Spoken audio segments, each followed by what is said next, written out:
দ্বারকা থেকে সংবাদ এসেছে কৃষ্ণ মৃত। দ্রৌপদী স্তব্ধ হয়ে বসে আছেন তার গোধূলি নেমে আসা খড়ের পাথুরে মেঝেতে। কৃষ্ণের মৃত্যু, এক অতি সাধারণ মানুষের মতো মৃত্যু, এক পরম পুরুষের, তাও ব্যাধির তীরে। কৃষ্ণ মৃত, এই শব্দ দ্রৌপদীর শ্রবণ দিয়ে হিলহিলে বিষধর সর্পের মতো ঢুকে ভাবনা বিশ্বাসকে দংশন করে ধীরে ধীরে অবশ করে দিচ্ছে তার দেহ মন হৃদয়। সারা শরীর তীর তীর করে কাঁপতে কাঁপতে শিথিল হয়ে আসছে। চোখের তারায় তীব্র জ্বালা, অন্ধকারের শীতলতা সেই জ্বালাকে যেন আরো বাড়িয়ে তুলেছে। আজ প্রদীপ জ্বলবে না তার ঘরে, আজ আর কোনো ধুনোর গন্ধ, শঙ্খের মঙ্গলধ্বনি নয়। ঈশ্বর মৃত, ঈশ্বরেরও মৃত্যু হয়। হঠাৎ এক তীব্র আর্তনাদ দ্রৌপদীর বুক চিরে, গলা চিরে বেরিয়ে চারপাশের নেমে আসা অন্ধকারকে ছিন্ন ভিন্ন করে ঘর ছেড়ে অলিন্দ পেরিয়ে মিলিয়ে গেল রাত্রির বুকে। সেই আর্তনাদের প্রতিটি শব্দে অবিশ্বাস, ক্ষোভ, হতাশা দন্ত নখর নিয়ে ঘিরে ধরল দ্রৌপদীকে। কৃষ্ণ, তুমিও? তুমি কে? বলো তবে তুমি কে? ঈশ্বরের তো মৃত্যু হয় না কৃষ্ণ। ঈশ্বর অমরত্বের অভিশাপ নিয়ে ঈশ্বর হন। তুমি সেখানেও আমাকে ফাঁকি দিলে। প্রলাপের মতো উন্মাদ অভিশাপকে তুমি অমরত্ব দিলে আমায় নিঃস্ব করে। কেন বলো, কেন? এক সাধারণ ব্যাধের তীরে অতি সাধারণ মৃত্যু হলো সম্ভব আমি যুগে যুগের। তবে তুমি কে কৃষ্ণ? তবে আমি কে? এইভাবে আমার সমস্ত অগ্নিকে মৃত ভস্য করে কি আনন্দ তোমার কেশব? এ কোন নতুন খেলা তোমার আমার জীবনের এই শেষ বেলায়? দ্রৌপদী অনুভব করলেন তার দু চোখ ছাপিয়ে জলের প্লাবন এক ভয়াল নদীর মতো নেমে আসছে, গাল ভাসিয়ে, বুক ভিজিয়ে। এতকালের জমে থাকা চোখের জল যেন ভয়ানক খরস্রোতা নদী।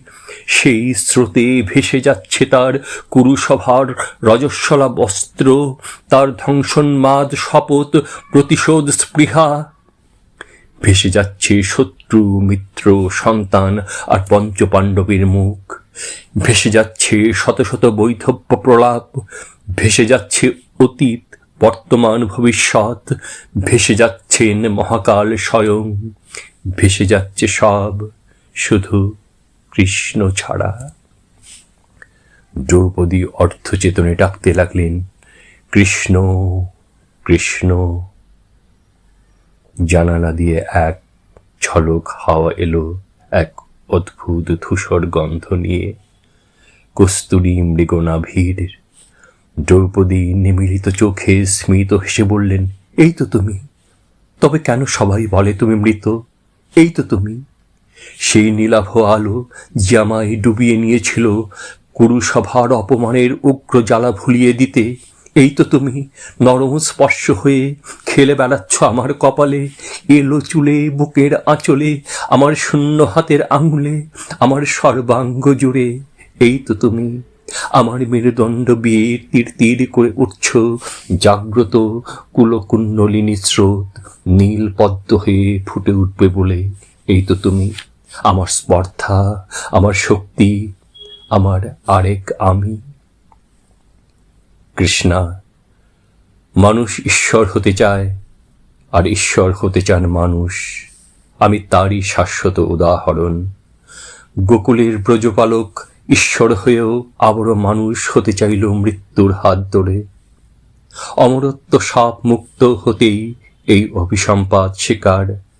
আর তুমি কৃষ্ণা, তুমি আমার প্রতিবিম্ব। তোমার স্পর্ধা, তোমার প্রতিবাদ, তোমার প্রশ্ন, তোমার অগ্নিময় তেজ ধর্মের প্রথম শ্লোক, এ তোমার আপন অন্তর্জাত। এর জন্য কৃষ্ণকে প্রয়োজন ছিল না তোমার, কৃষ্ণের প্রয়োজন ছিল তোমাকে। এই সমাজের ক্ষয়িষ্ণু মেরুদণ্ডে দ্রৌপদী নামের অগ্নিস্রোত না বইলে মুখ সমাজ কথা শিখত না, বিচার শিখত না, ধর্ম পালন শিখত না, আর আমি পুরুষোত্তম হয়ে উঠতাম না। যুধিষ্ঠিরের ধর্মের প্রথম উচ্চারণ ছিলে তুমি কৃষ্ণা। ভীমসেনের উত্থত অগ্নি ছিলে তুমি, অর্জুনের গান্ডীবের ছিলা, আর পার্থসারথীর রথের চাকা ছিলে তুমি। যুগ সন্ধিক্ষণে এই মহাকাব্যের অমোঘ ইস্পাত মেরুদণ্ড, এক অগ্নিময়ী নারী তুমি দ্রৌপদী, আমার কৃষ্ণা, যার কাছে স্বয়ং পরম পুরুষ আনত। ওঠো যাজ্ঞসিনী, তোমার নীল পদ্মের ফোটার সময় হয়ে এলো।